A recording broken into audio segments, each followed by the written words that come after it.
Good morning प्यारे बच्चों। आज हम लोग क्लास 10th की फिजिक्स में जो आपका चैप्टर 2 है, human eyes and colourful world, मानव नेत्र एवं रंगीन संसार, इस चैप्टर पर चर्चा करेंगे। आपको पता है कि कोविड-19 को देखते हुए आपके कोर्स में 30% का रिलैक्सेशन दिया गया है 2021 की बोर्ड परीक्षा के लिए। तो आपको उसमें क्या करना है कि क्या घटाया गया है इस चैप्टर से, उस चीज़ पर आप पहले चर्चा कर दें। तो इस चैप्टर में आपको घटाया गया है कि प्रकाश का प्रकीर्णन, ठीक है, प्रकाश का प्रकीर्णन, स्कैटरिंग ऑफ लाइट, प्रकाश का प्रकीर्णन और प्रकाश के प्रकीर्णन से संबंधित परिभाषाएं जो हैं वो आपको घटा दी गई हैं। उससे जो संबंधित परिघटनाएं लाइफ में हैं उसको आपको सिलेबस से हटा दिया गया है। तो इस दो टॉपिक को, एक टॉपिक ये हो गया कि प्रकीर्णन क्या होता है, प्रकीर्णन होता कैसे है, तो प्रकाश का प्रकीर्णन क्या होता और कैसे होता ये आपके सिलेबस से हटाया गया। और दूसरा चीज हटाया गया कि प्रकाश के प्रकीर्णन से संबंधित जो परिभाषाएं हैं कि जो आप विभिन्न टॉपिक्स पढ़ते थे उस पर भी वो हटा दिया गया है। अब इन दोनों के अतिरिक्त आपको पूरा शेष पढ़ना ही पढ़ना है। तो जब पूरा आपको पढ़ना है तो उन चीज़ों पर आपकी चर्चा कर ली जाए। तो सिलेबस में बचता क्या क्या चीज़ है? तो सिलेबस में आपको बचेगा कि मानव नेत्र में मानव नेत्र लेंस का कार्य क्या है, दृष्टि दोष एवं निवारण क्या होता है, गोलीय दर्पण तथा लेंसों का अनुप्रयोग क्या होता है, प्रिज्म द्वारा प्रकाश का अपवर्तन पढ़ना है, प्रकाश का विक्षेपण पढ़ना है, प्रकाश का प्रकीर्णन छूट गया और प्रकाश के प्रकीर्णन का दैनिक जीवन में अनुप्रयोग, ये दो टॉपिक आपके लास्ट के छूट गए। तो पहला चीज आपका है मानव नेत्र। जो आपके सिलेबस में आपको पढ़ना है उस पहली टॉपिक का नाम है मानव नेत्र, ह्यूमन आइज, मानव नेत्र। यह है चैप्टर 2 फिजिक्स का और इस चैप्टर 2 का नाम है मानव नेत्र तथा रंगों का इंद्रधनुष। मानव नेत्र तथा रंगों का इंद्रधनुष, ये आपका चैप्टर है मानव नेत्र तथा रंगों का इंद्रधनुष। अब इसमें आपको ध्यान देना है कि पढ़ना नहीं, प्रकीर्णन और प्रकीर्णन से संबंधित परिघटनाएं, दो चीजें नहीं पढ़नी है। शेष पूरा आपका जो चैप्टर में दिया गया है, बुक में दिया गया, वो सारी चीजें आपको पढ़नी है। तो पहला चीज होता है मानव नेत्र। पहला टॉपिक आपका बनता है मानव नेत्र। मानव नेत्र क्या चीज होता है, अब इसके बारे में हम लोग चर्चा कर लें। तो इसके बारे में चर्चा करने के लिए पहले हम मानव नेत्र का एक स्वरूप बना लेते हैं, रचना बना लेते हैं कि मानव नेत्र हमने बनाया, एक गोला होता है ऐसे, जो आगे की तरफ उभरा हुआ होता है। क्या बनाया हमने कि मानव नेत्र एक गोला होता है जो आगे की तरफ, अब इतना ज्यादा नहीं उभरा होता है लेकिन आप उसको स्पर्श करके देखेंगे तो वो आपको उभरा हुआ प्रतीत होगा। ये रहा आपका मानव नेत्र। इसमें होता क्या है, ये 3 लेयर्स होते हैं। 1 लेयर,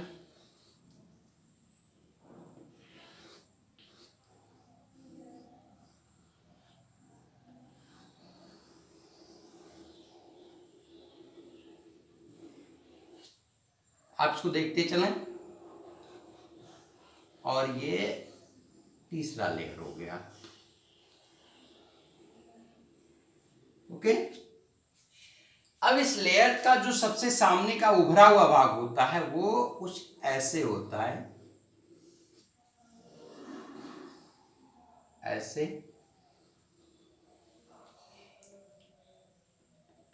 यहां आइरिस पर्दा और पश्चात पेशियां लगी हुई होती हैं, इधर भी और इधर भी आइरिस पर्दा और पश्चात पेशियां। यहां पर एक उभयोत्तल लेंस लगा हुआ होता है,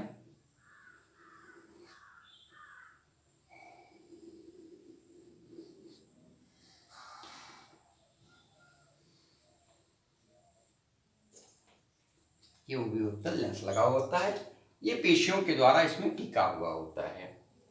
और क्या चीज होता है, इसको थोड़ा सा और फाइन कर लूं,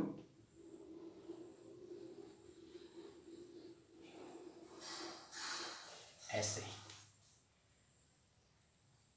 अब क्या हुआ, ये आपका लेंस हो गया। यहां पर एक द्रव भरा हुआ होता है जिसे हम जलीय द्रव कहते हैं, और यहां पर एक द्रव भरा हुआ होता है जिसे हम काच द्रव कहते हैं, काच द्रव। तो क्या हुआ, मानव नेत्र की रचना की बात की जाए तो क्या कहेंगे कि यह एक गोलक होता है, एक गोला होता है जो सामने की तरफ उभरा हुआ होता है। ये 3 पृष्ठों से मिलकर के बना हुआ होता है। सबसे ऊपर की पृष्ठ श्वेत होती है, इसको हम कहते हैं दृढ़ पटल।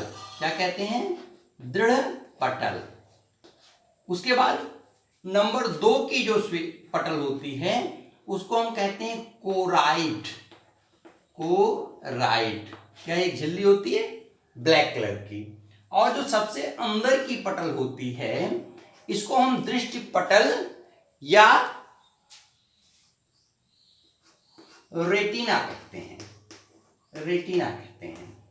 यह श्वेत पारदर्शी झिल्ली होती है, बिल्कुल फिल्म होती है जो कि तंत्रिकाओं से बनी हुई होती है, श्वेत पारदर्शी झिल्ली होती है, इसको हम रेटिना बोलते हैं। उसके बाद क्या होता है कि सामने का जो ये उभरा हुआ भाग होता है, इस उभरे हुए भाग को हम कार्निया बोलते हैं, कार्निया। ठीक, कॉर्निया के जस्ट पीछे ये जो द्रव होता है, इस द्रव को हम क्या कहते हैं, जलीय द्रव कहते हैं। आगे क्या होता है, ये नेत्र लेंस है। क्या है, नेत्र लेंस है। यह उभयोत्तल होता है और जो इसकी वक्रता होती है वह सामने की तरफ कम और पीछे की तरफ इसकी वक्रता क्या होती है, ज्यादा होती है। ये अनेक पृष्ठों से मिलकर के बना हुआ होता है। ये क्या है, नेत्र लेंस है। इसके बाद क्या होता है, ये पश्चात पेशियां होती हैं, पेशियां जिनका काम होता है कि ये नेत्र लेंस को आंख में टिकाए रखती हैं कि आंख के अंदर एक जगह पे ये नेत्र लेंस स्थिर रहे। इन पेशियों का काम और भी होता है, अभी आपको बताया जाएगा। और जो ये सामने की तरफ एक पर्दा दिख रहा है, ये पर्दा है, इसको हम कहते हैं आइरिस पर्दा। आइरिस पर्दा, जैसे घर का पर्दा होता है वैसे ही ये पर्दा होता है जो कम प्रकाश की जगह पे फैल जाता है और फैलने के कारण आंख में अधिक प्रकाश आने लगता है और अधिक प्रकाश की जगह पे सिकुड़ जाता है, जिससे प्रकाश की मात्रा नियंत्रित हो जाती है। यहाँ पर जो सिराएं होती हैं, नेत्र सिराएं होती हैं, वह तोड़ करके इस नेत्र गोलक से बाहर निकलती हैं। इनको हम प्रकाश सिराएं कहते हैं। क्या होती हैं, ये प्रकाश सिराएं होती हैं, प्रकाश सिराएं। इनका काम क्या है, इनका काम है कि जब कभी भी नेत्र पर किसी चीज का प्रतिबिंब बने तो उस प्रतिबिंब की सूचना हमारे मस्तिष्क को पहुंचाना ही इनका काम होता है। क्या कहलाती हैं, प्रकाश सिराएं कहलाती हैं। नेत्र लेंस के जस्ट सामने ऐसे यहाँ पर एक बीचों बीच में रेटिना पर एक पीला उभरा हुआ भाग होता है, इसे हम पीत बिंदु कहते हैं। और पीत बिंदु पर जो प्रतिबिंब होता है वह सबसे स्पष्ट और चमकदार होता है। इसके अलावा जो जिस जगह पे प्रकाशशिराएं इस नेत्र गोलक को तोड़ करके बाहर निकलती हैं। इस स्थान पर जो बिंदु होता है, यहां पर प्रकाश का कोई प्रभाव ही नहीं पड़ता है। इस बिंदु को हम क्या कहते हैं? अंध बिंदु कहते हैं। और क्या चीज होती है?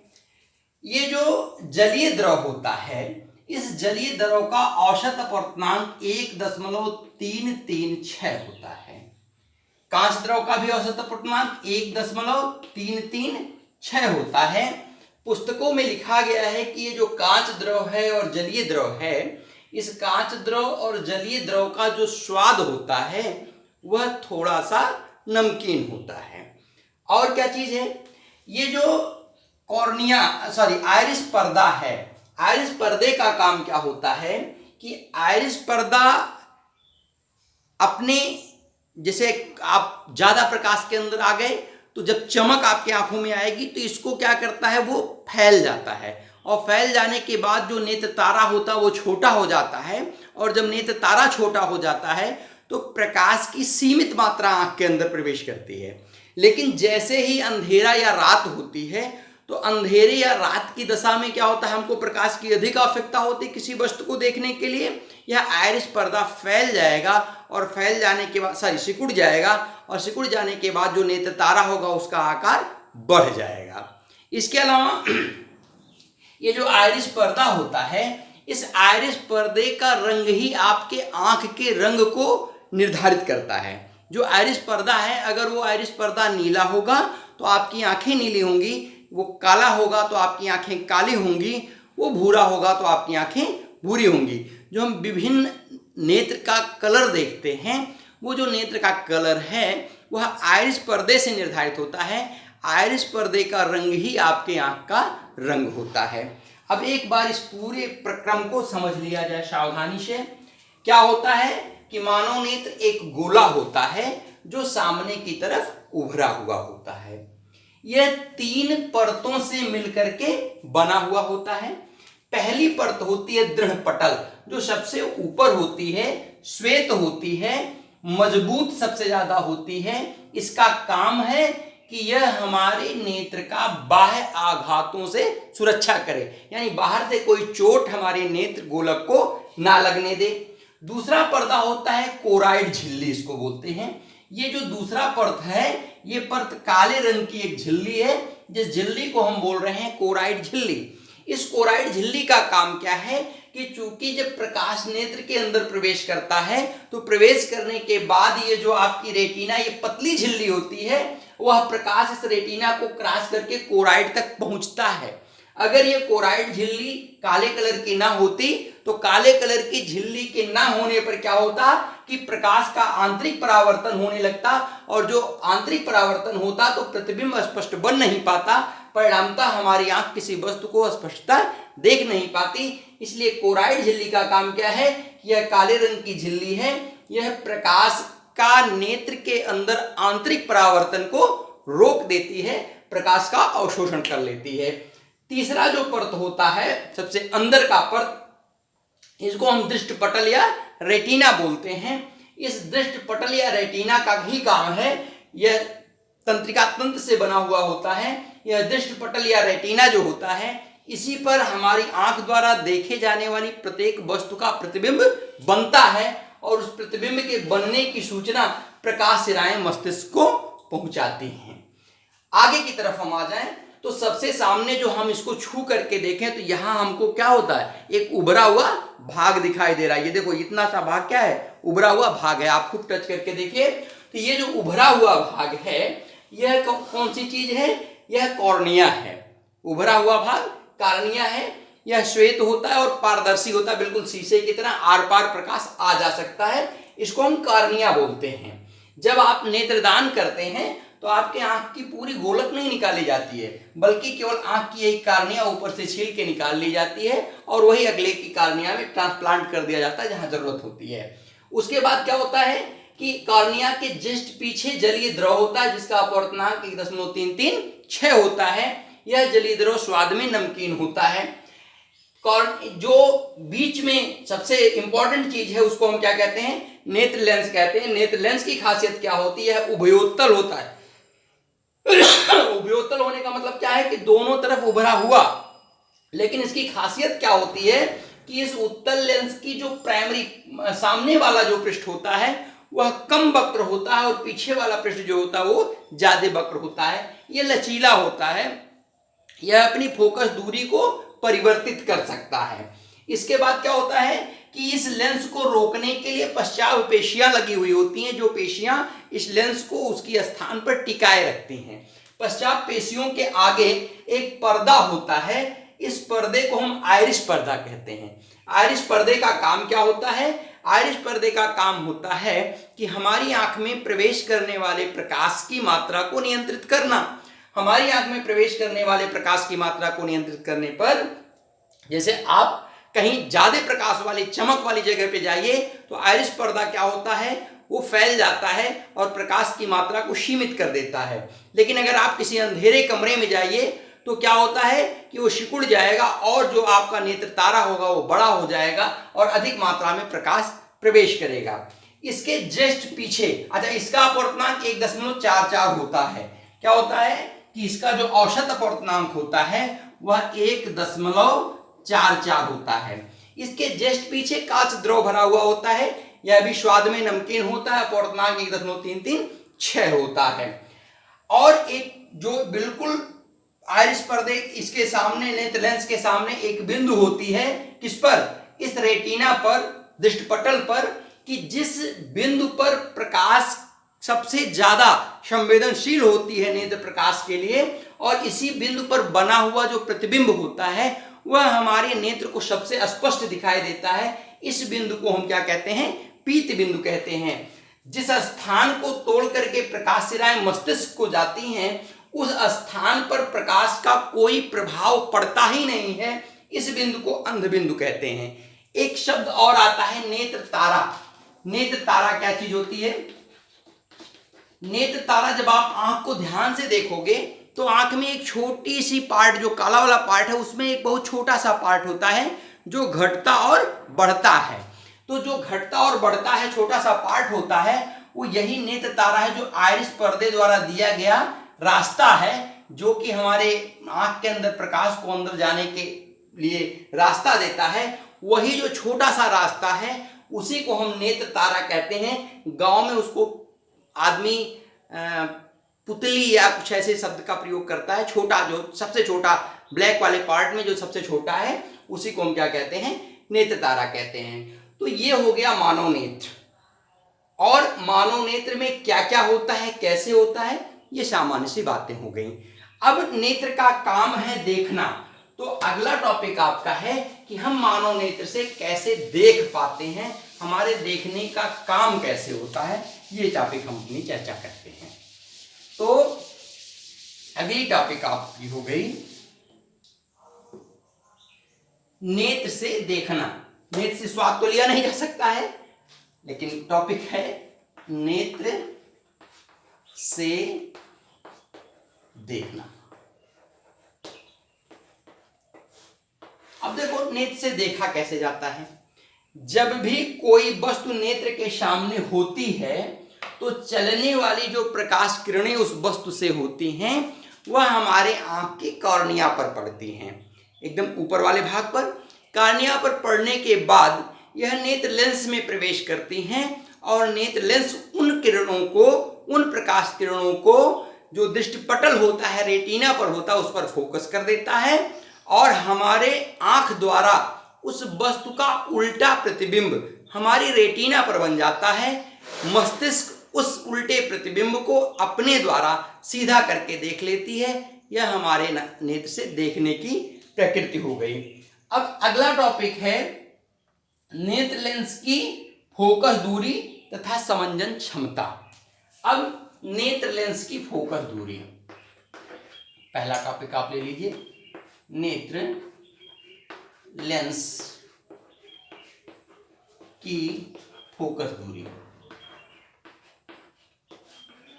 आपको बताया गया कि आवश्यकता अनुसार नेत्र लेंस जो लचीला होता है वो अपनी फोकस दूरी को घटा और बढ़ा सकता है। जब अनंत से वस्तु दिखाई दे रही है तब भी उसको वो क्या करेगा, फोकस कर देगा रेटिना पर, और अगर कोई वस्तु हमारे नेत्र के सामने 25 सेंटीमीटर की दूरी पर रखी गई है, जो हमारा निकट बिंदु है, तो वह भी उसको भी वो क्या करेगा, रेटिना पर फोकस कर देगा। तो जब तक हमारे नेत्र लेंस में ऐसा लचीलापन है कि वह अनंत पर रखी हुई वस्तु को भी रेटिना पर फोकस कर दे और निकट बिंदु 25 सेंटीमीटर की दूरी पर रखी हुई वस्तु को भी रेटिना पर फोकस कर दे, तो यह हमारा नेत्र लेंस अपनी फोकस दूरी जब बदलता है, तो इसी नेत्र लेंस की फोकस दूरी बदलने की क्षमता को हम नेत्र की समंजन क्षमता कहते हैं। तो नेत्र लेंस क्या होता है, नेत्र लेंस की फोकस दूरी क्या होती है, यह परिवर्तनशील होती है। हमारा नेत्र लेंस लचकदार होता है, यह आवश्यकता अनुसार अपनी फोकस दूरी को घटा सकता है या आवश्यकता अनुसार अपनी फोकस दूरी को बढ़ा सकता है। तो समंजन क्षमता क्या होती है, समंजन क्षमता, समंजन माने सामंजस्य बैठाना। तो सामंजस्य बैठाने का मतलब क्या है कि नेत्र ने ऐसा सामंजस्य बैठाया कि उसके सामने अगर कोई वस्तु 25 सेंटीमीटर की दूरी पर रखी थी तो भी उसके प्रतिबिंब को कहाँ बना दिया, रेटिना पर बना दिया।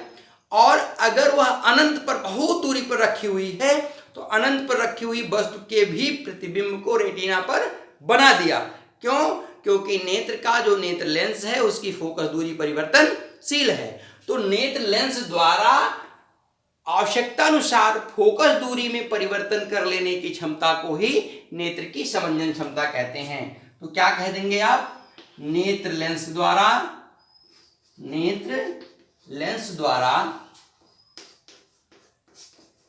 अपनी फोकस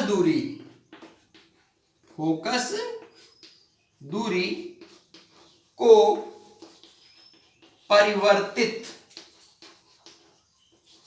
कर लेने की क्षमता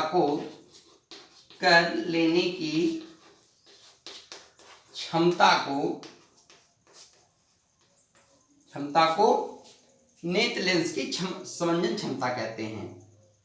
नेत्र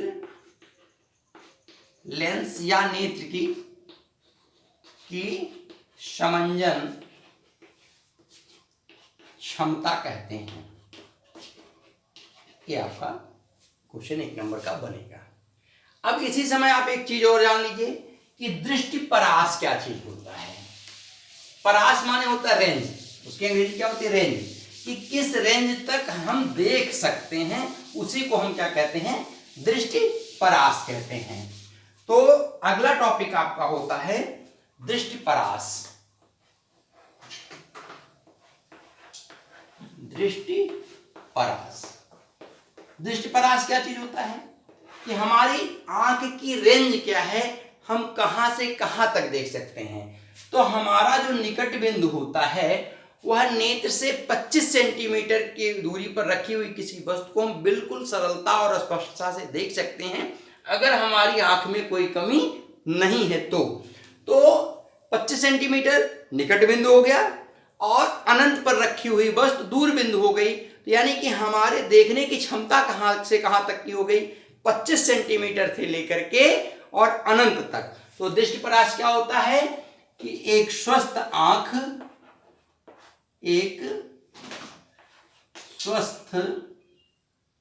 या एक आदर्श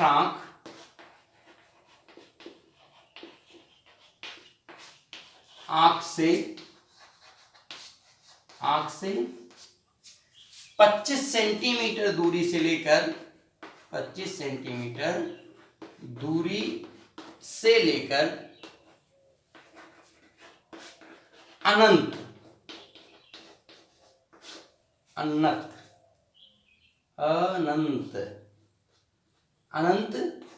तक की वस्तु को देखा जा सकता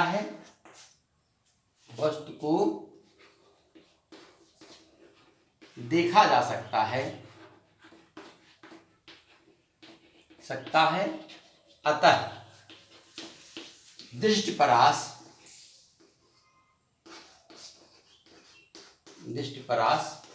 25 सेंटीमीटर से इंफिनिटी होती है। क्या चीज है, हमारा दृष्टि परास कितना हो जाता है, 25 सेंटीमीटर से लेकर के अनंत तक।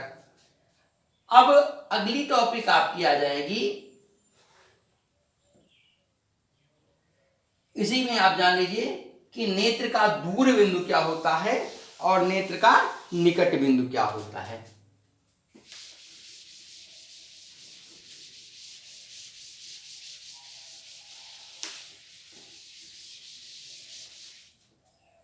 अगला टॉपिक आपका है नेत्र का निकट बिंदु और नेत्र का दूर बिंदु। क्या चर्चा कर लें? नेत्र का निकट बिंदु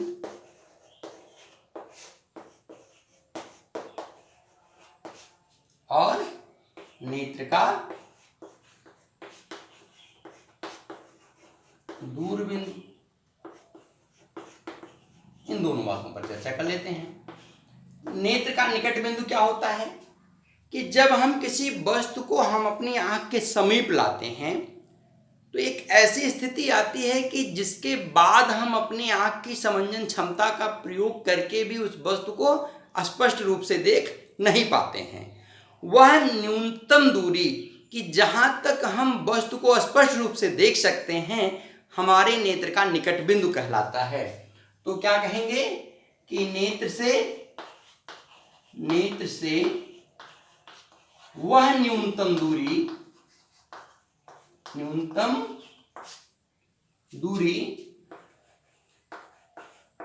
जहां रखी वस्तु को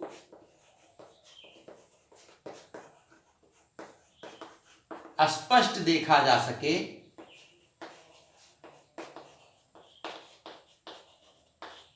क्या होगा? निकट बिंदु कहलाता है। निकट बिंदु कहलाता है। सामान्यतया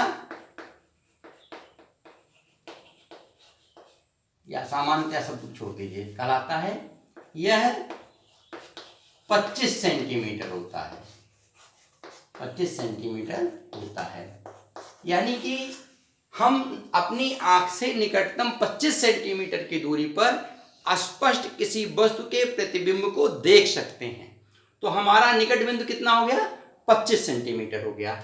इसी प्रकार से अगर हम दूर बिंदु की परिभाषा करें तो दूर बिंदु क्या होता है कि हम अपनी आंख से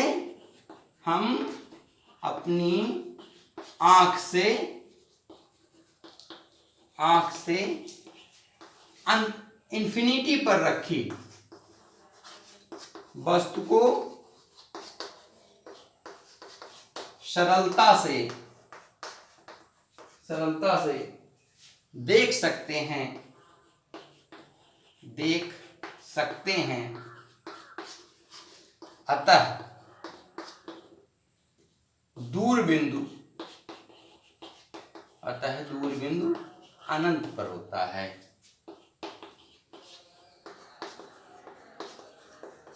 यानी कि दूर बिंदु कहां हो गया? अनंत पर हो गया। इन्हीं दोनों परिभाषाओं के साथ आप दृष्टिपरास को बिल्कुल स्पष्ट कर सकते हैं कि हमारा जो दृष्टिपरास होता है वो 25 सेंटीमीटर से लेकर के अनंत तक होता है। अब आप एक टॉपिक और पढ़ें कि नेत्र दंड और नेत्र शंख।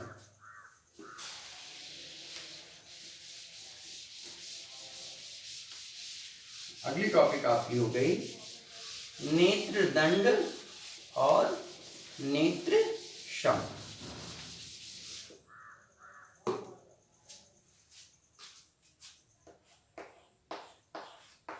नेत्र दंड और नेत्र शंख।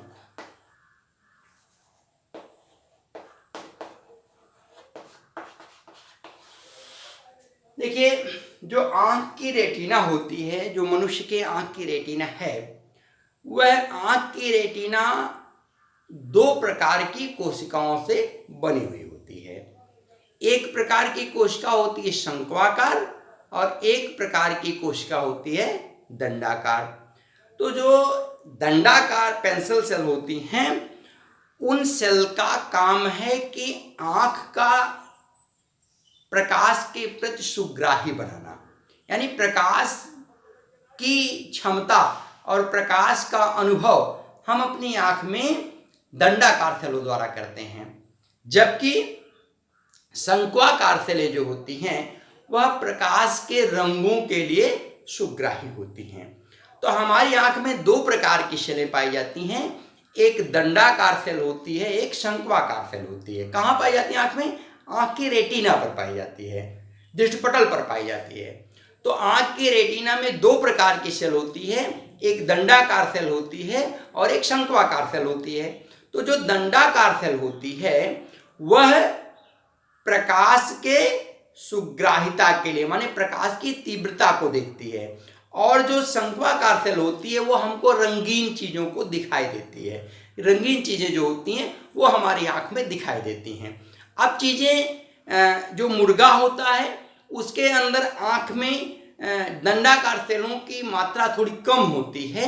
तो कम होने के कारण क्या होता है कि मुर्गा जैसे ही सुबह होता है वो जाग जाता है, सुबह 4 बजे जग जाता है, और जैसे ही शाम होती है वो सो जाता है, क्योंकि प्रकाश न मिलने के कारण उसके आँख की सुग्राहिता खत्म हो जाती है। वह अंधेरा होते ही सोता है और सुबह सूर्योदय होने के पूर्व ही अरुणोदय में ही वो जग जाता है। और जो आपकी होती है मधुमक्खी की आँख की रेटिना में एक और शंक्वाकार सेल पाई जाती है जो परावैंगनी किरणों के लिए सुग्राही होती है। तो वो सामान्य प्रकाश में देख सकती है, रंगों को भी देख सकती है, और परावैंगनी किरणों के सहारे से भी वो चीज़ों को देख सकती है। इसलिए उसकी आँख में एक तीसरी प्रकार की सेल पाई जाती है और वो भी शंक्वाकार सेल होती है। अब अगला टॉपिक आपका बनता है कि दृष्टि क्षेत्र क्या होता है। दृष्टि क्षेत्र का मतलब क्या होता है? तो दृष्टि परास हुआ कि हम कहां से कहां तक देख पा रहे हैं, और क्या हुआ? दृष्टि परास हुआ। दृष्टि परास ने क्या बताया? रेंज बताया कि हम कहां से कहां तक देख सकते हैं। और ये चीज हो गई दृष्टि क्षेत्र। दृष्टि क्षेत्र यानी कि हम दृष्टि कितने एंगल तक देख सकते हैं। जैसे मान लीजिए हमारी आंख है, तो ये हमारी आंख से हम कितने एंगल तक देख सकते हैं, ये एंगल कितनी हो गई उसकी चर्चा हम कर रहे हैं। तो जो एक मनुष्य की सामान्य नेत्र होती है, एक नेत्र से हम 150 डिग्री देख सकते हैं। कितना देख सकते हैं? 150 अंश तक देख सकते हैं। लेकिन हमारी दो आंखें हैं और दोनों आंखें थोड़ी सी दूरी पर बनाई गई हैं, उनके बीच में थोड़ा गैप है। तो उस गैप के कारण हम जब दोनों आंखों का प्रयोग करते हैं तो इन दोनों आंखों के प्रयोग करने से हम कुल 180 अंश तक का दृष्टि क्षेत्र हमारा बनता है। कि हम 180 अंश मतलब अपने इधर अपनी दोनों ऐसे अगर हम हाथ कर लें तो इन दोनों हाथों की हथेलियों को हम सरलता से देख पा रहे हैं। यानी कि 180 अंश तक की चीज़ों को हम अपने सामने देख पा रहे हैं। तो हमारा दृष्टि क्षेत्र कितना बन के आता है? 180 डिग्री बन के आता है। लेकिन सिंगल आई अगर किसी के पास है, एक ही आंख है, तो वह व्यक्ति कितना देख सकता है? 150 अंश तक देख सकता है। यानी 30 अंश का डिविएशन होगा, 30 अंश वो नहीं देख पाएगा, और दो आंख वाला व्यक्ति 180 अंश तक देख सकता है। इसके अलावा एक टॉपिक और इसी में आ जाती है कि जो हमारी आंखें हैं वह थोड़ी दूरी पर होने के कारण किसी भी वस्तु का अलग अलग प्रतिबिंब बनाती हैं। अलग अलग प्रतिबिंब क्या हुआ कि इस वाली आंख पर कुछ और बनेगा, इस वाली आंख पर थोड़ा सा अलग बनेगा, और दोनों प्रतिबिंबों को मस्तिष्क एक में जोड़ करके फिर व्याख्या करता है। अगर हम एक ही आंख हमारे पास होती तो क्या होता? तो हम किसी भी चीज को केवल 2D में देख पाते। 2D का मतलब कि केवल उसकी लंबाई और चौड़ाई देख पाते, उसकी ऊंचाई नहीं देख पाते। दो आंख होने के कारण हम डेप्थ भी देख पाते हैं और हमारी आंख की क्षमता बढ़ जाती है और हम 3D चित्रों को देख पाते हैं कि ये इतना लंबा, इतना चौड़ा और इतना मोटा है। और अगर हमारे पास एक आंख होती तो जैसे एक फोटो होता है, फोटो में कोई भी चीज़ आप देखने में तो दिखता है, लेकिन जब उसको छुओगे तो क्या होता है? 2D होता है, उसमें केवल लंबाई और चौड़ाई होती है। वैसे हम एक आंख जब बंद करके किसी चीज़ को देखते हैं तो उसमें हमारी एक आंख से केवल 2D ही दिखाई देता है, 3D नहीं दिखाई देता है। और कुछ सेंटीमीटर की दूरी होने का आपको लाभ बता ही दिया गया कि दो चित्रें बनती हैं और दोनों चित्रों को मस्तिष्क अपने द्वारा एनालिसिस करके फिर फाइनल रिजल्ट लेता है। अगला टॉपिक आपका होता है दृष्टि दोष तथा उसका निवारण। तो दृष्टि दोष क्या होता है? देखिए, दृष्टि दोष का मतलब होता है कि जब हमारी उम्र बढ़ती है, अक्सर लोग कहते हैं 40 साल लग गए, आप 40 साल के हो गए, आपको आँख की जांच करानी चाहिए क्योंकि अब आँख में चश्मा लग सकता है। तो 40 वर्ष की उम्र में औसत लोगों को चश्मा लग जाता है। तो ये चश्मा लगता क्यों है? या जो आदमी बूढ़ा होता है अक्सर वो चश्मा यूज करता है, वो चश्मा लगा करके ही चीज़ों को पढ़ता है, चश्मा लगा करके ही चीज़ों को देख पाता है। तो वो चीज़ क्या होती है? उसका मतलब ये होता है कि जो हमारा नेत्र लेंस है और नेत्र लेंस की जो समंजन क्षमता है अपनी फोकस दूरी बदल लेने की, कि अनंत की वस्तु को देखने के लिए दूसरी फोकस दूरी और पास की वस्तु को देखने के लिए दूसरी फोकस दूरी, तो जो समंजन क्षमता होती है नेत्र लेंस में कड़ापन आ जाता है या हमारी मांसपेशियां ढीली पड़ जाती है, उसको दबा करके उसके फोकस दूरी को परिवर्तित नहीं कर पाती हैं। ऐसी दशा में हमें पास और दूर की वस्तुओं को देखने में संकट होता है, हम सरलता से उन वस्तुओं को देख नहीं पाते हैं और हमारी समंजन क्षमता कम हो जाने के कारण हमारी आंख में दोष आ जाता है, जिसे हम नेत्र दोष कहते हैं। तो आज की क्लास में बस इतना ही। कल की क्लास में आपको नेत्र दोष और उसका निवारण और प्रिज्म पढ़ाया जाएगा। जो चीज़ें आपको पढ़ाई गई इसको नोट आउट कर लीजिए, नोट बना लीजिए। जो चीज़ समझ में नहीं आती है उसको आप मैसेज के द्वारा पूछ सकते हैं, आप पर्सनली मैसेज भी कर सकते हैं। तो आज के लिए इतना ही। बीच में कुछ क्लासेस डिस्टर्ब रहे तो अब थोड़ी सी क्लास को ओवर ज़्यादा टाइम का पढ़ा करके उस बीच के डिस्टर्बेंस को दूर किया जाएगा। तो फिर कल की कक्षा में मुलाकात होती है। तब तक के लिए धन्यवाद।